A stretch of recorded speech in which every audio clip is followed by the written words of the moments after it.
Week number 2 of Feeding Farmers in the Field. I'm Joel Norwood for the Ohio AgNet. It's good to be out here in Auglaize County on a beautiful October day. The leaves are changing colors and harvest is progressing right along. Joining us out here at R-Hart Farms is Alan and Randi Rinehart. How are you guys doing today? Thanks for welcoming us out here to your beautiful farm shop in front of a beautiful farm truck, too. Thank you. Thank you.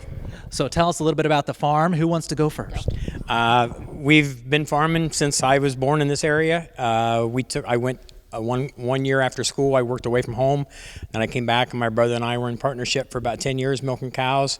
He went on to get another job, and we continued on from there. And we just sold the cows last August. So we're back into the grain farming now. We were talking a little bit about the milking of the cows earlier. I think you're pretty involved in that. I was too much involved. Do you miss them?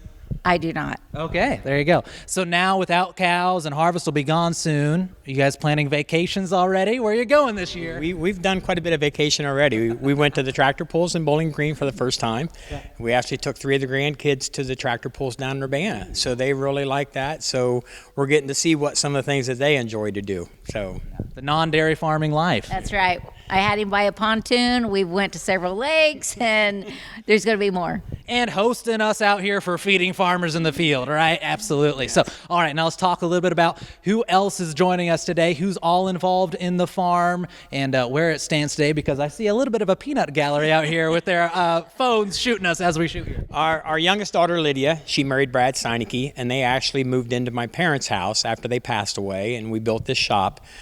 So they helped us with the farming, they helped us with the animals and so on. I've got 2 daughters that live in the Bremen area. Abby, she has 3 children, 2 boys and a girl, and Carrie has 2 boys and 2 girls, and they live in New Bremen also. And I like the little story you were sharing earlier that this really also becomes the family hosting area when it's not being used for farm equipment things. It is. Thanksgiving, we have probably 75 here, and it's all family, few friends. But yes, it's very crowded.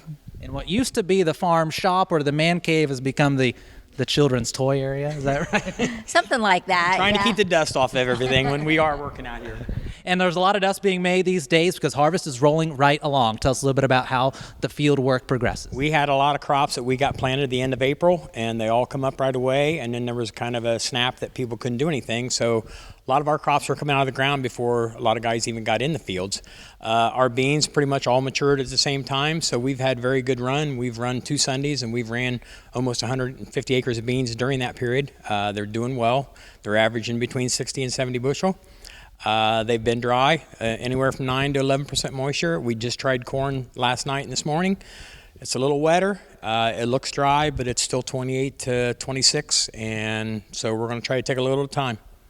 Yeah, been pretty dry up this way compared to other places around? Yeah, we haven't really had a good rain since that pop-up shower that come there in August that come out of the north. We got almost an inch out of that one, and we really haven't had anything since then. It's just, it's bone dry. It really is dry. So. And then also I was surprised to hear you say, hey, I got to get dessert in because I'm going to go do some hay later today. We've always made late cuttings of hay, and it's usually hard to get dry this late in the fall. I had a guy call me and wanted me to make 50 acres for him, and then he called me back and said, no, we're going to try to make it dry. Well, now they started putting rain in the forecast for tomorrow, so I have to go make some wet wraps for a guy to get his last cutting of hay made for his cows. So you'll be off doing that, and you'll be driving some school bus, is that right? I do. I drive school bus 3 times a day. Very good. And I believe Brad is also busy keeping those school buses in working order. Yes, he is. Yes. Yeah. So, no, he's going to try to shell a little more corn this afternoon, give you a little combine ride, and see what it looks like when you get out in the field. Sure wouldn't mind that. I want to thank you guys for hosting us out here today, as well as the folks from 92 on the Frog, and congratulations to you, and thank you for all you do in this part of the world, and it has been a joy. Joining us right now, Alan and Randi Rinehart of R-Hart Farms over here in Auglaize County, winners of week number 2 of Feeding Farmers in the Field. I'm Joel Norwood for the Ohio AgNet. Thanks for tuning in, everybody.